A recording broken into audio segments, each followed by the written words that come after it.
प्रत्येक माता पिता की परिकल्पना होती है कि उसकी संतान स्वस्थ, सुंदर, बुद्धिमान, चरित्रवान एवं सारे विषयों में विशेष हो।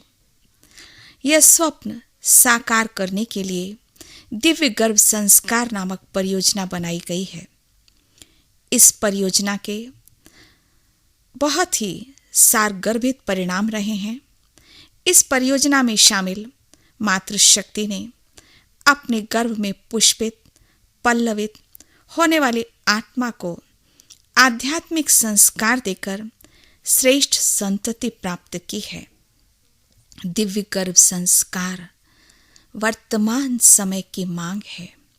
जैसा कि हम जानते हैं, मौजूदा समाज में उत्तरोत्तर प्रगति और विज्ञान जनित उपलब्धियों के बाद भी पतन होता जा रहा है। समाज में अपराध वृत्ति की उम्र घट रही है, दिव्यता समाप्त हो रही है।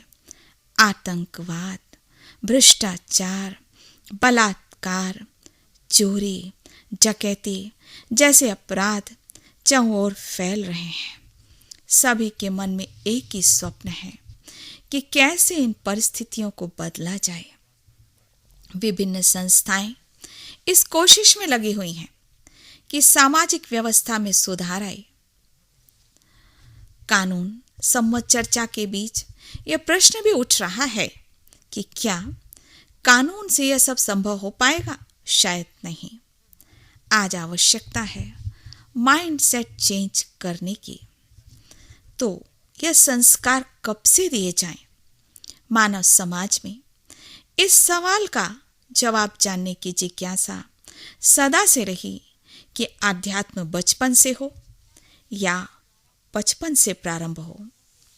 मान्यता तो ऐसी रही कि आध्यात्म उम्र के चौथेपन अर्थात बचपन से प्रारंभ हो, लेकिन विद्वानों ने बचपन से आध्यात्म के समावेश का विचार दिया। आज दिव्य मान्यता तो यह है कि आध्यात्म का समावेश बचपन की बजाय गर्भ से ही होना चाहिए। मकान अच्छा बनाने के लिए नींव भी अच्छी होनी चाहिए। आज विज्ञान इस बात को स्वीकार भी करता है कि बच्चे का मानसिक विकास गर्भावस्था में ही हो जाता है। अतः यदि आप अपने संतान में चरित्र का बीजारोपण चाहते हैं तो शुरुआत तो गर्भावस्था से ही करनी होगी। कैसे होगा यह संभव? गर्भ में ही शिशु को संस्कारित करने की बात शास्त्रोक्त के साथ वैज्ञानिक भी है। यदि मां चाहे तो कुछ सामान्य सी विधियों को अपनाकर इस असंभव कार्य को संभव कर सकती है। दिव्य गर्भ संस्कार परियोजना का अर्थ ही है गर्भ में बच्चे को सिखाना एवं उसे दिव्य संस्कार प्रदान करना। WHO के अनुसार संपूर्ण स्वास्थ्य का अर्थ ही है शारीरिक, मानसिक, सामाजिक, आध्यात्मिक रूप से स्वस्थ रहना। आज सभी चिकित्सक, सरकारी एवं गैर सरकारी संस्थाएं भी स्वस्थ मां और स्वस्थ बच्चे को संपूर्ण स्वास्थ्य प्रदान करने में अपना योगदान भी दे रही हैं, जिससे मातृ मृत्यु दर एवं शिशु मृत्यु दर कम भी हुए हैं। परंतु ज्यादा ध्यान शारीरिक स्वास्थ्य की ओर दिया जाता है।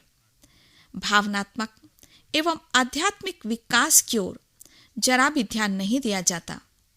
दिव्य गर्भ संस्कार विधि से न सिर्फ मां का शारीरिक वरन मानसिक एवं आध्यात्मिक स्वास्थ्य भी ठीक होगा, अपितु बच्चे के संस्कार भी स्वतः ठीक हो जाएंगे और जो बालक जन्म लेगा वह संपूर्ण स्वस्थ एवं दिव्य संस्कारी हो जाएगा। दिव्य संस्कार के लिए मूलभूत सिद्धांत क्या है? दिव्य गर्भ संस्कार इस मूलभूत सिद्धांत पर आधारित है कि गर्भस्थ शिशु में भी वही जीवन है जो एक वयस्क में है, जिसे जीवात्मा या ह्यूमन बीइंग कहा जाता। हर ह्यूमन बीइंग में 5 तरह के संस्कार हैं। स्वयं को शरीर समझने से, पोस्ट, पोजीशन, अचीवमेंट, रिलेशनशिप के आधार पर जो संस्कार हैं, जिन्हें अहंकार या ईगो भी कहा जाता है।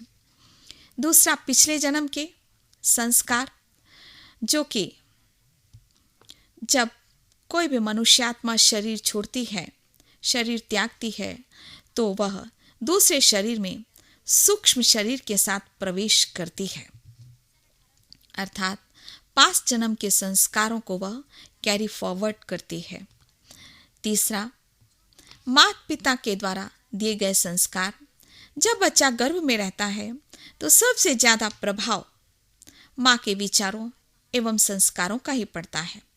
इस समय माँ अपने विचार, आहार, व्यवहार के द्वारा सर्वश्रेष्ठ संस्कार बच्चे को दे सकती है एवं अन्य 2 प्रकार के संस्कारों के प्रभाव को कम कर सकती है। इसे ही गर्भ संस्कार कहा जाता। चौथे प्रकार के संस्कार, जो परिवार एवं आसपास के वातावरण से मिलते हैं।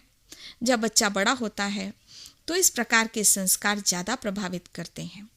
5वें प्रकार के संस्कार, जो कि विल पावर, मनोबल के द्वारा आत्मा के मूलभूत संस्कार, जो माँ जागृत करती है तो बच्चे के दिव्य संस्कार भी जागृत हो जाते हैं। अतः माँ अपने दिव्य संस्कारों को जागृत कर विचारों एवं फीलिंग के द्वारा बच्चे को भी संस्कारित करती है। इसे ही दिव्य संस्कार कहा जाता है। चिकित्सा विज्ञान ने यह सिद्ध कर दिया है कि गर्भस्थ शिशु में 6 हफ्ते के अंदर ही हृदय धड़कने लगता है। 4 मास में गर्भस्थ शिशु की आंखें, नाक, कान बन जाते, माँ की धड़कनों को वह सुनने लगता है। 5 मास के अंदर गर्भस्थ शिशु के मस्तिष्क एवं शरीर में तारतम्य विकसित होने के कारण वह दर्द की अनुभूति भी करने लगता है। 1990 में इंग्लैंड में एक महिला में 2nd ट्राइमेस्टर या द्वितीय त्रिमास के गर्भस्थ शिशु में एक सुई चुभोई गई तो दर्द से संबंधित सिक्रीशन हुए, जिससे पहले यह सोचा जाता था कि गर्भस्थ शिशु का नर्वस प्रणाली विकसित न होने के कारण वह दर्द अनुभव नहीं करता। इस विषय पर बहुत रिसर्च हुए, पाया गया कि गर्भस्थ शिशु के मस्तिष्क एवं शरीर में 18 से 20 हफ्ते के बीच इतना तारतम्य तो स्थापन हो जाता है कि वह दर्द का अनुभव कर सकता है। 7वें मास में देखना, सुनना, स्वाद, स्पर्श की अनुभूति करने लगता है। मस्तिष्क एवं तंत्रिका तंत्र प्रणाली विकसित हो जाती है। 8वें मास में सोचने, याद करने एवं निर्णय लेने की क्षमता भी विकसित हो जाती है। स्वप्न भी शुरू हो जाते हैं। अतः इस दिव्य गर्भ संस्कार का उद्देश्य है माँ स्वस्थ रहे, बच्चा गर्भ से ही स्वस्थ एवं खुश रहे एवं माँ स्वयं के दिव्य संस्कारों को जागृत कर बच्चे में दिव्यता प्रदान करे। इन उद्देश्यों को पूर्ण करने के लिए शारीरिक, मानसिक दोनों तरह का स्वास्थ्य को ध्यान रखते हुए दिव्य जीवन प्रणाली की चर्चा यहाँ की गई है। आशा है आप सभी को यह अवश्य ही पसंद आएगी एवं नवजीवन को श्रृंगारने में लाभदायक भी सिद्ध होगी। धन्यवाद।